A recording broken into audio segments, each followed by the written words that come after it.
प्रभु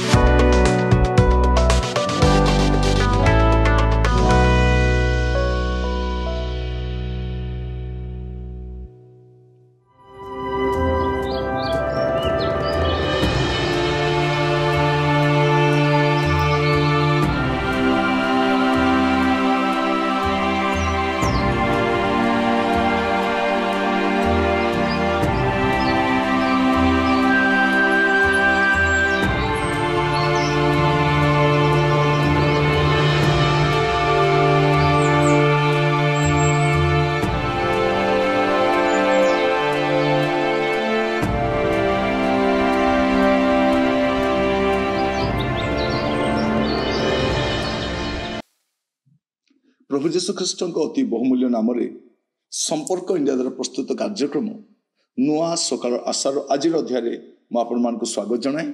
आज जो प्रसंग में आम प्रभु वाक्य ध्यान करवा शिक्षा करवा प्रसंग शीर्षक हूँ कहीं एते डर। कहीं एते डर। अनेक लोक एते डरिकी था सबू समय गोटे भय गोटे डरबार गोटे विषय आप देखिए सब गोटे भय रुहत कहीं एते डर।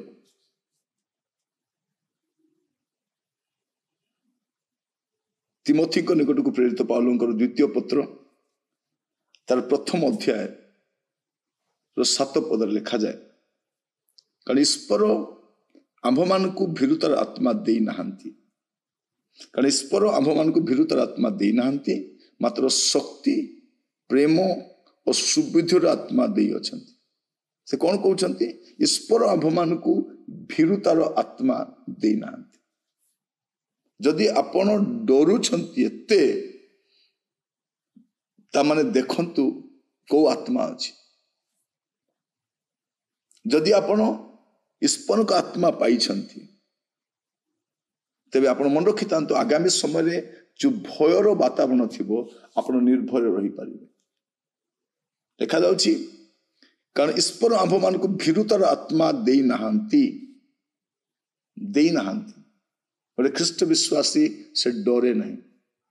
से केमिति थाए से सिंह परी साहसिक था। सही जिहुदा वंशजात जुवा सिंह जहाँ से अपना प्रभु बनई से ता सहित रुहंती। से कौन करे नहीं से भय करे नहीं। ईश्वर आंभ मान को भीरुतार आत्मा दे नाहांती मात्र शक्ति प्रेम सुबुद्धिर आत्मा। जो भय आसी जाए शक्ति आउ न थाए। भय आसी जाए सुबुद्धि आउ न थाए। प्रभु कहउचंती मु तुमको भीरुतार आत्मा देई नाही। आज आमे जो प्रसंग रे ध्यान करूछु प्रसंग शीर्षक कहउछि कहीं एते डर एते भय। कहीं प्रभु जीशु बारंबार कहउचंती भय करो नाही भय करो नाही भय करो नाही। लोक मान तुम शरीर को बद्ध कला परे आउ किछि करि परिबे नै से को भय करो नाही भय करो नाही। प्रभु आमान को अनुग्रह करंतु ए वाक्य ध्यान करिबा समय हम निजको देखु ए आगामी परिस्थिति जार आभास मु पाउछि से मो भितरे कोन भय गोटे जात होइलानी कि गोटे भय मो भितरे कोन उंकी मारुछि कि मु कहिबा पई चाहे जदि ए प्रकार परिस्थिति आसी जाइछि आपण प्रार्थना करंतु प्रभु मोठारू ए भीरुतार आत्मा को काढ़ी नियंतु। मो भितरे को आत्मा देबे आपण प्रभु मो भितरे गोटे शक्तिर आत्मा दियंतु गोटे सुबुद्धिर आत्मा दियंतु प्रेमर आत्मा मु सबु बेले आपण को प्रेम करि परिबी एपरि गोटे आत्मा दियंतु। विपरीत परिस्थिति रे मध्य प्रभु मु जेपरि प्रेम रे रही परिबी एपरि गोटे आत्मा मते दियंतु बोली आपण प्रार्थना करबा दरकार। प्रकाशित वाक्य जब आम देखा ए डरिबा विषय गोटे सुंदर कथा लिखा जा बहुत बड़ विषय। प्रकाशित वाक्य 21 पर्व 8 पद किंतु जो माने भीरु लिखा भीरु शब्द कारण जो माने भीरु तापर गुड़े विषय लिखा जाउछि अविश्वासी घृण्य कलंकित नरघातक व्यभिचारी मायावी और प्रतिमा पूजक से माने और समस्त मिथ्यावादी अग्नि और गंधक प्रज्वलित ह्रदय अंश पाइबे। यह ही द्वितीय मृत्यु। तामाने जो माने भीरु से माने प्रथम पुनरुत्थान अंशी हेबे नहीं, जो माने भीरु से माने रेप्चर निया जीवे नहीं, जो माने भीरु से माने तुरी शब्द शुणी उठी पारिबे नहीं जदि भीरु। तेणु आज प्रार्थना करंतु प्रभु मो ठारे थिबा ए भयर आत्मा को आपण काढ़ी नियंतु, कारण भीरु माने कोन से मान पई द्वितीय मृत्यु अछि। से अग्नि और गंध को प्रज्वलित हृदय से स्थान पाइबे।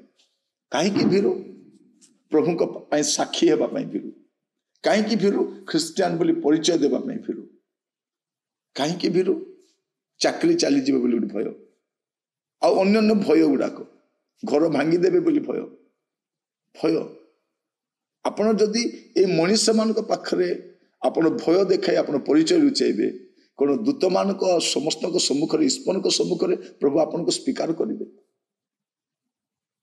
आपण माने प्रार्थना करंतु आगामी परिस्थिति केवल भय देखाइबार परिस्थिति, गोटे भयर राजनीति, गोटे भयर परिस्थिति, गोटे आतंकर परिस्थिति आगकू उंकी मारुछि से आभास में पाई पारुछि।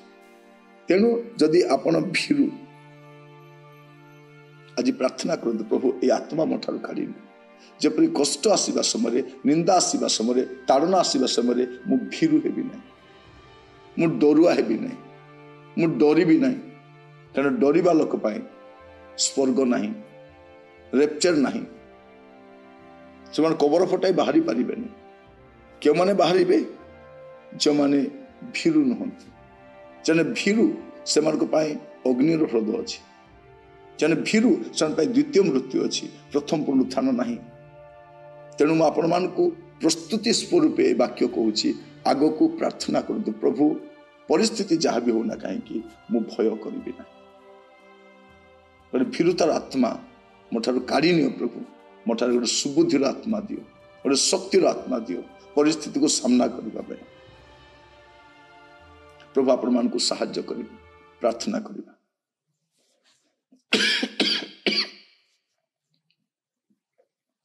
अनुग्रहकारी पिता परमेश्वर आपण को धन्यवाद दूची प्रभु, जो परिस्थिति आगामी दिन मानक देखा जीवो सेति प्रति जत्नवान ही प्रभु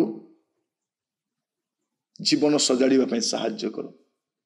जो माने भीरु प्रतिनिवेश डरुछंती से भयर आत्मा काढ़ी ने प्रभु सुबुद्धिर आत्मा दियो, जेपरि तुरी शब्द हेबा समय से माने रूपांतरित हो पारिबे, प्रथम पुनरुत्थान अंश ही पारिबे। एथिबे आपण साहाय्य करंतु। आदर महिमा गौरव जुगे जुगे आपण करो। प्रार्थनाटी मोर प्राणर प्रिय यीशु नाम रे मागिली, आमेन। प्रभु आपण मानक प्रत्येक आशीर्वाद करंतु। प्रभु अनुग्रह कले नुआ अध्याय रे आसंता काली जड़ित हवा। विदाय दियंतु। नमस्कार।